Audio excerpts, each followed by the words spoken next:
guys, so today I'm actually going to be showing you something that some of you may have done with me before in our art time, but since we got this awesome embroidery thread in our care packages, I wanted to show you again how to do this in case you wanted to do it on your own. It is the kumihimo braiding technique that we have done before, where you can make this really cool bracelet that looks really complicated, but it's actually super easy to do. So let's go ahead and get started. Okay, so for this project, you're going to need a few things. You're going to need a piece of cardboard. It doesn't have to be this big, but I just had a cereal box handy. Any kind of cardboard. I find that the thin cardboard is a little easier to cut, but you could also just use a regular box. You're going to need something that's circular. I think that a cup or a mug or a smaller bowl works really well. You don't want the circle to be too big, but not too small either. That's about right. Marker. You'll need a pair of scissors, which came in your care package along with the marker. You'll need your embroidery thread, your string that came in your care package. So the first thing I'm going to do is I'm going to trace this circle shape onto my cardboard here. So I'll just take my marker. I'm actually going to flip my mug upside down because this side is a little bigger. I don't want it to be quite so small. So I'm just going to put that in the corner of my cardboard here and just trace around it. It does not have to be perfect. Alright, oh, I got a little marker on my mug, but it's a washable marker, so don't worry. Okay. Then I'm going to go ahead and cut out this circle with my scissors.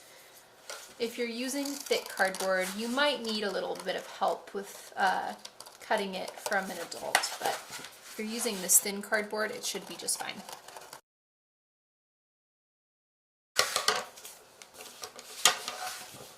Alright, I got my little circle, and I did forget one thing that you're going to need is a sharpened pencil. Let me grab that.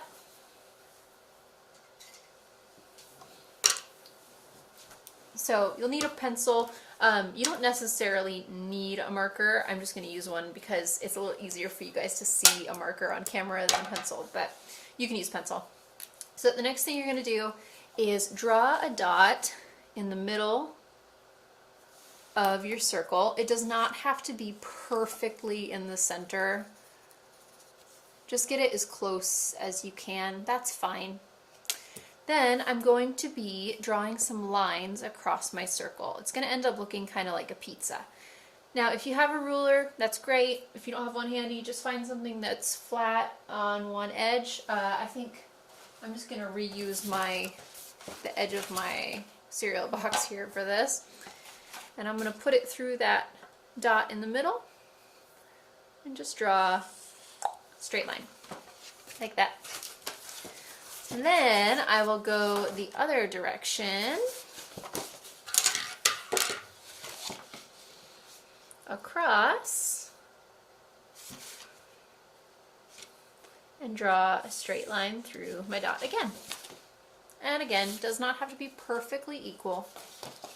Then I'm going to do that 2 more times. I'm going to do it across this way and across this way.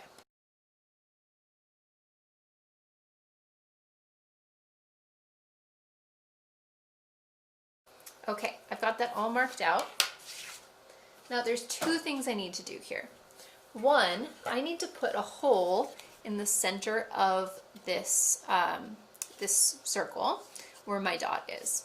So I'm going to take my sharpened pencil and I'm going to poke a hole through the middle. And when you're doing this, just make sure that your finger is out of the way on the other side so that you don't accidentally poke your finger.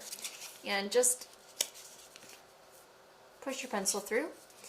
You'll probably want to push it through a little bit more just to make the hole a little bigger so you'll be able to fit your string in there. Like that. Okay.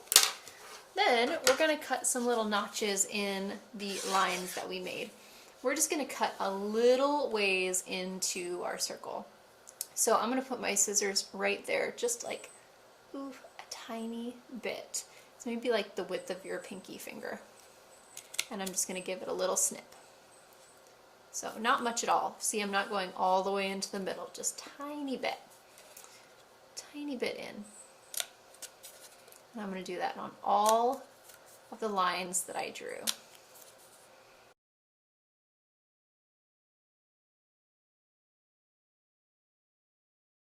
Okay, I got them all. So my little braiding tool right here is finished. This is what I'm going to use to create the braid.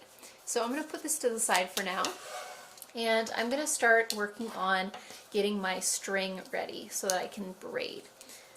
Now you're going to need 7 pieces of string, and they can be any variety of color. So you can repeat colors. I have 3 colors here, so because these are the same. So I'm going to have to repeat some, which is totally fine. Now when I'm doing this, your thread should have a piece that's sticking out. What you're going to want to do so that it doesn't get all tangled up is hold on to the opposite side of your thread and just pull on this one. It comes apart so much easier than if you were to take off these little paper things. Just don't do it. It gets so messy. So that's what I'd recommend. And then what I like to do is I like to make my string about the length of my arm. And then I'll give it a little snip. So there is my first string right there. Now I have the length of the string that I need already, so I'm just going to use that string to measure the rest of them. And I'm going to do another pink string. I'm just going to line it up here with the one I already cut and just pull until it's the same length as the other one.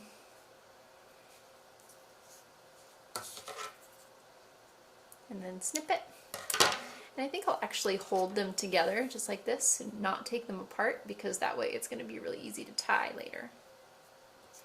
Okay, so now I'm going to take this teal color, very pretty. I bet you've got a bunch of different colors than I did. I think they're kind of random, but they look really good together, so I'm pretty pleased with the colors I got. And I'm just going to pull that until it's the same length as my other ones. Ooh, focus. And then give it a snip. And I'll do another one of this color too.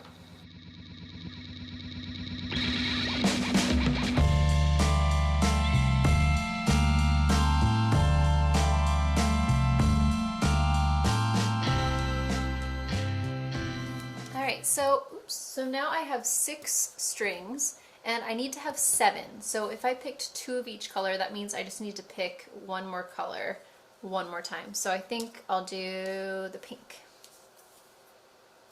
And I'll just get one more pink string, measure it with my other ones, and give it a little snip. Okay, so now I have 7 strings, which is exactly what I want. I know it can be a little confusing because there are 8 pieces on our tool, but we need to have one of them blank. That's why 7.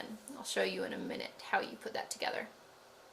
So I'm just going to line up the edges of my string here, and I'm just going to tie a super simple knot. I'm just going to take the string. I like to wrap it around 2 fingers, pull one of the fingers out, and then push the ends through that loop.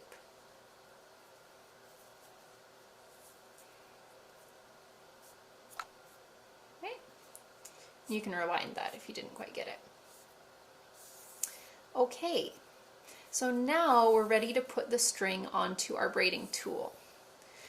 So I'm going to take this knotted end and I'm going to put, so there's a knot and then there's like the leftover string.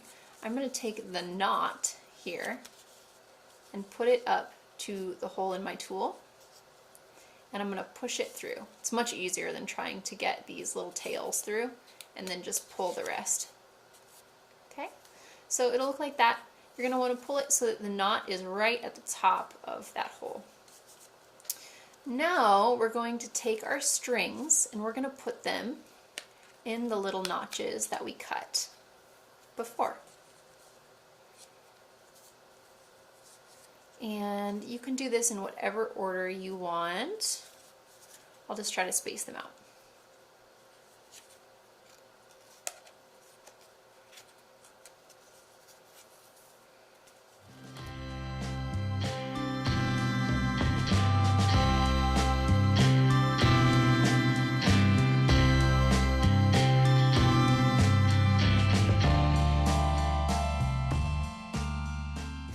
You can't see under the table, but my cat is trying to play with these.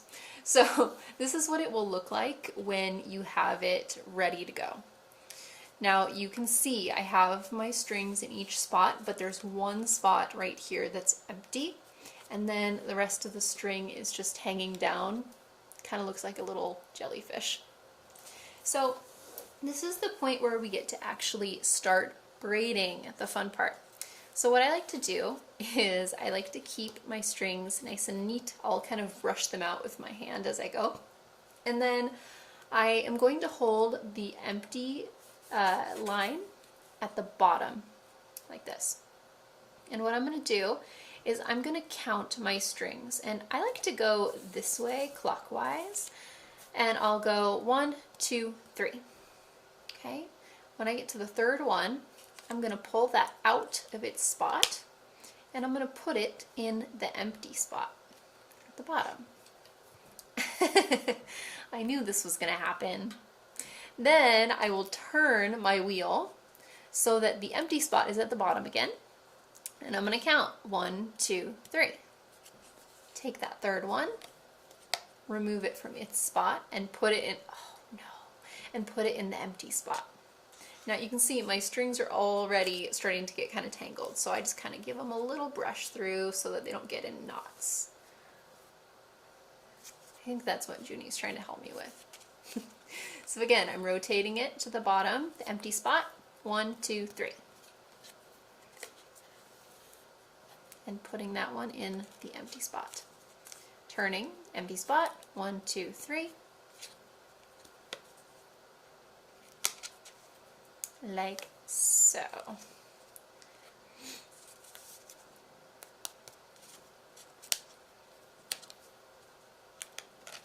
Alright, I'm going to speed up here so that you guys can see some of the progress and what it's going to start looking like once you've done it for a little bit.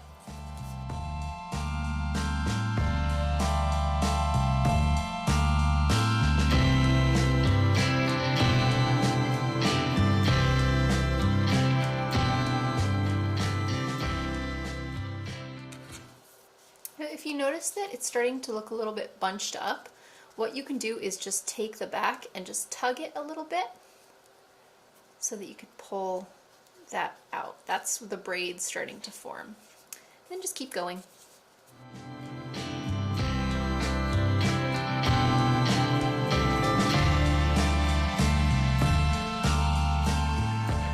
So after you've been working for a while, you're going to start to see a braid forming, and it's going to be sticking out the bottom of the braiding tool. Don't worry if you don't see this right away. It does take a few minutes for it to start coming out. And if you're not seeing it, just go ahead and tug on that again and pull it through to the bottom. But you can kind of start to see what it will look like.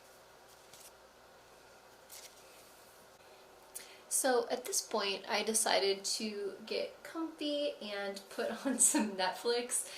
This is a really good project to do while you are watching TV, watching YouTube, because it doesn't take a ton of concentration once you get started, and it's just kind of nice. I like to have something to do while I'm watching shows like that. I kind of get fidgety, so I like to have something that I'm working on. And in case you're wondering, I'm watching this show on Netflix called The Big Flower Fight. And it's like a competition show where people make crazy sculptures out of plants and flowers. It's actually kind of cool. I can't believe it. In the first episode, they were making these huge insects out of plants. Pretty crazy. I'd recommend it.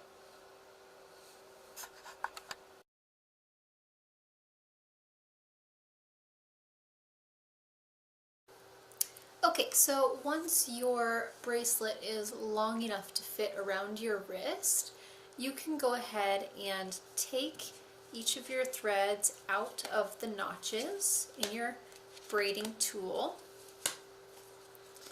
And after you've done that, you can pull the extra thread through and out. You can save this and make another one if you want. Then I like to just take the end, focus, take the end and tie a little knot just so it doesn't come unraveled. And I do this the same way that I tied the knot at the beginning.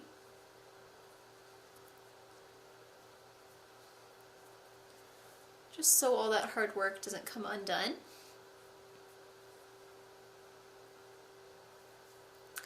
Okay, then you can have someone help you to tie this on your wrist. You could give it to someone in your family, you could mail it to a friend, anything you'd like to do with it. It makes a great bracelet, but if you don't want it to be quite so long, you could make it like a keychain or some other design. Alright, I hope you guys had fun making your beautiful bracelets, and I will see you next time. Bye!